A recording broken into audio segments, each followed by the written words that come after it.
ओम शांति। अव्यक्त मुरली सीरीज में आज की मुरली है 28 जुलाई 71। मुरली का हेडलाइन आकार में निराकार को देखने का अभ्यास। आकार को देखते निराकार को देखने का अभ्यास हो गया है।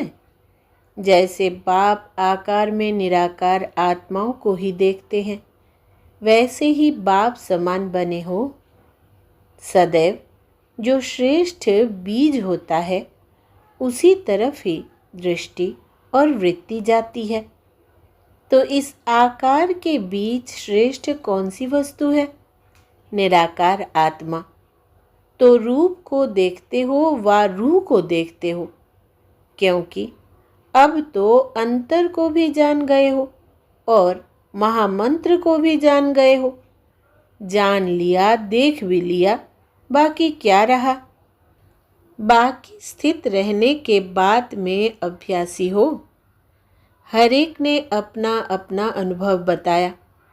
ऐसे समझे अंत तक पहले पाठ के अभ्यासी रहेंगे, अंत तक अभ्यासी हो रहेंगे व स्वरूप भी बनेंगे।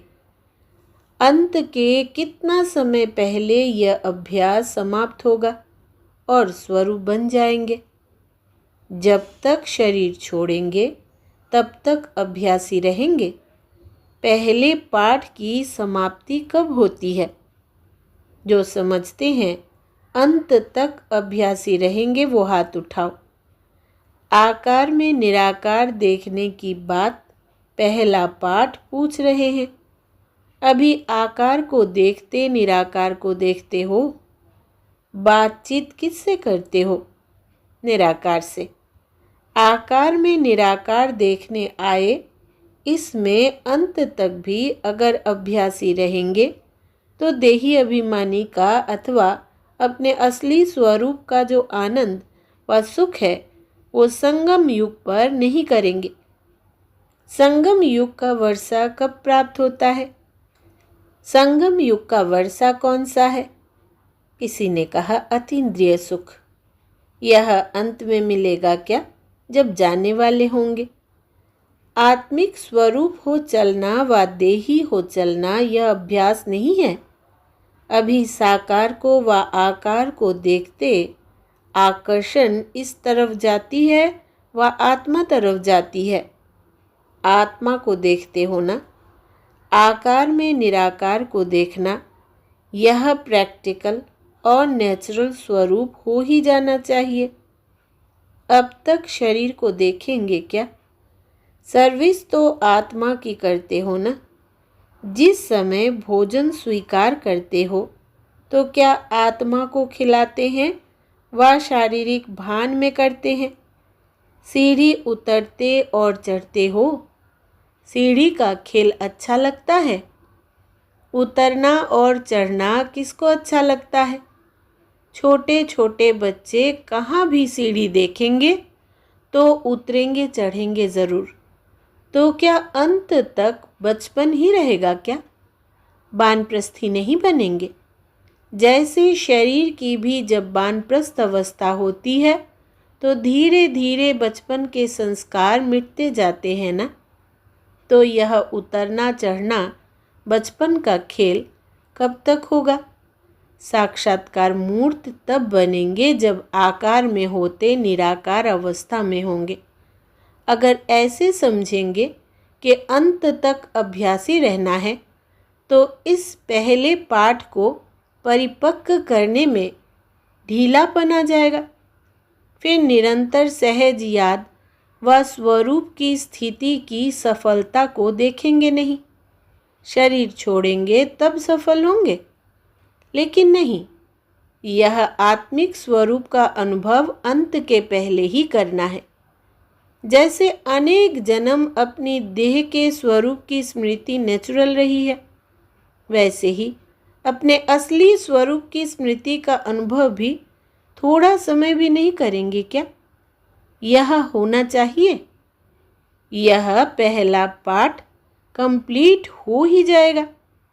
इस आत्म अभिमानी की स्थिति में ही सर्व आत्माओं को साक्षात्कार कराने के निमित्त बनेंगे। तो यह अटेंशन रखना पड़े। आत्मा समझना, यह तो अपने स्वरूप की स्थिति में स्थित होना है ना। जैसे ब्रह्मा कुमार व ब्रह्मा कुमारी कहने से ब्रह्मा बाप व ब्रह्मा कुमारपन का स्वरूप भूलता है क्या? चलते फिरते मैं ब्रह्मा कुमार हूँ, यह भूलता है क्या? जब यह नहीं भूलता, शिववंशी होने के नाते अपना आत्मिक स्वरूप क्यों भूलते हो? बाप दादा कहते हो ना, जब शिव बाबा शब्द कहते हो तो निराकारी स्वरूप सामने आता है ना। तो जैसे ब्रह्मा कुमारपन का स्वरूप चलते फिरते पक्का हो गया है, ऐसे ही अपना शिववंशी का स्वरूप क्यों भूलना चाहिए? ब्रह्मा कुमार बन गए हो और शिववंशी स्वरूप अंत में बनेंगे। बाप दादा इकट्ठा बोलते हो व अलग बोलते हो। जब बाप दादा शब्द इकट्ठा बोलते हो तो अपना दोनों ही आत्मिक स्वरूप और ब्रह्मा कुमार का स्वरूप दोनों ही याद नहीं रहता। यह अभ्यास पहले से ही कंप्लीट करना पड़े। अंत के लिए तो और बहुत बातें रह जाएंगी। सुनाया था ना, अंत के समय नई नई परीक्षाएं आएंगी, जिन परीक्षाओं को पास कर संपूर्णता की डिग्री लेंगे। अगर यह पहला पाठ ही स्मृति में नहीं होगा तो संपूर्णता की डिग्री भी नहीं ले सकेंगे। डिग्री न मिलेगी तो क्या होगा?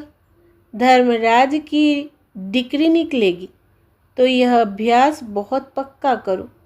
जैसे पहला विकार एकदम संकल्प रूप से भी निकालने का निश्चय किया तो उसमें विजयी मेजॉरिटी बने हैं ना। अपनी प्रतिज्ञा के ऊपर मदार है।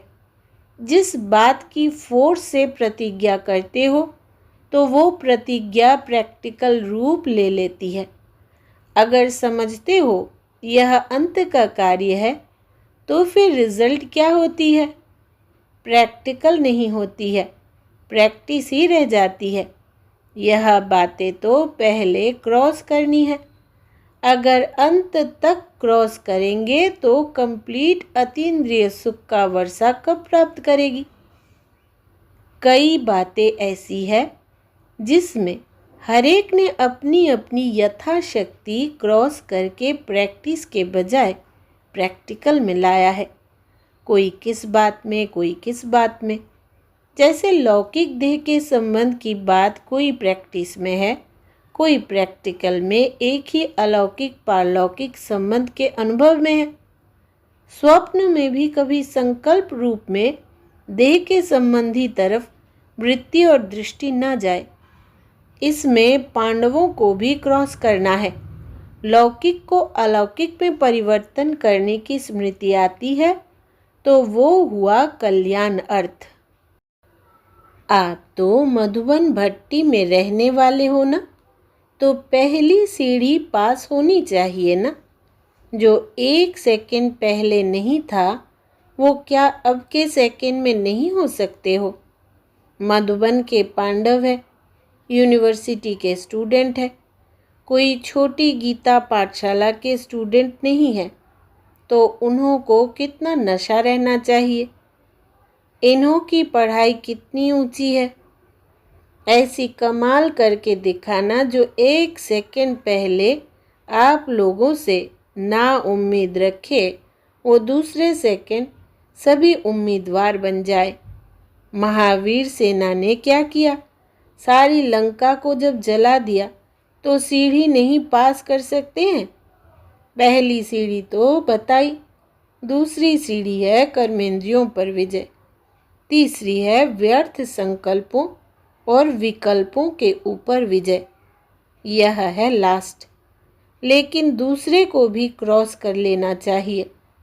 उमंग उत्साह से कह सको कि हाँ हम फुल पास है। दूसरी सीढ़ी तो बहुत सहज है। जब मर्जीवा बन गए तो यह पुरानी कर्मेंद्रियों की आकर्षण क्यों? मर्जीवा बने तो खत्म हो गए ना। जैसे जन्म पत्री बतलाते हैं फलाने का इस आयु तक शरीर है, फिर खलास। लेकिन अगर कोई दान पुण्य करेंगे तो नई जन्म के रीति नई आयु शुरू हो जाएगी। तो ऐसे मरजीवा बने अर्थात सब तरफ से मर चुके ना। पुरानी आयु समाप्त हुई, अभी तो नया जन्म हुआ, उसमें हुए ब्रह्मा कुमार ब्रह्मा कुमारियाँ। तो ब्रह्मा कुमार कुमारियों की कर्मेंद्रियों पर विजय ना हो, यह हो सकता है क्या? पिछला हिसाब है तो चुकतू हुआ। जब मरजीवा बने ब्रह्मा कुमार बन गए तो फिर कर्मेंद्रियों के वश कैसे हो सकते? ब्रह्मा कुमार के नए जीवन में कर्मेंद्रियों के वश होना क्या चीज़ होती है? इस नॉलेज से भी परे हो जाते। अभी शूद्रपन से मरजीवा नहीं बने हैं, वह अभी बन रहे हैं। शूद्रपन का जरा भी सांस अर्थात संस्कार कहाँ अटका हुआ तो नहीं है। कोई कोई का श्वास छिप जाता है जो फिर कुछ समय बाद प्रकट हो जाता है।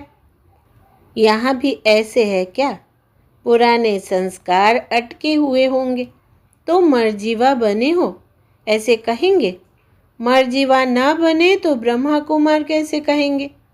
मरजीवा तो बने हो ना।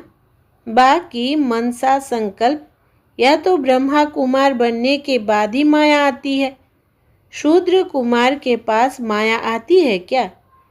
आप मूंझते क्यों हो? बोलो कि मरजीवा बने हैं। मरजीवा बनने बाद माया को चैलेंज किया है, इसलिए माया आती है। उनसे लड़कर हम विजयी बनते हैं। ऐसे क्यों नहीं कहते हो?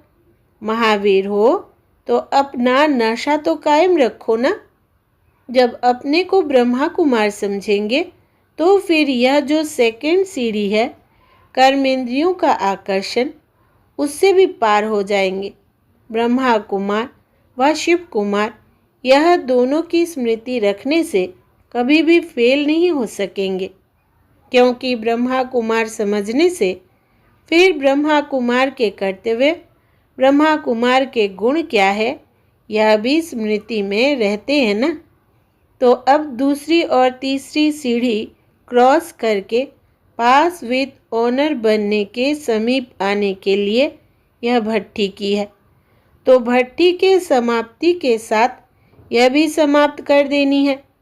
जैसे देखो, स्थान के आधार पर स्थिति बनती है। यह मधुबन का स्थान ऐसा है जो स्थिति को ही बदल लेता है ना। स्थान का स्थिति पर असर होता है और हर एक को अपने स्थान का नशा कितना रहता है। अपने देश का, अपने हद के निवास स्थान अर्थात घर का नशा नहीं होता है। अगर बड़ी कोठी व महल में निवास करने वाला होगा तो स्थान का स्थिति पर असर होता है। तो आप सभी से श्रेष्ठ स्थान पर हो तो इसका भी असर स्थिति पर होना चाहिए।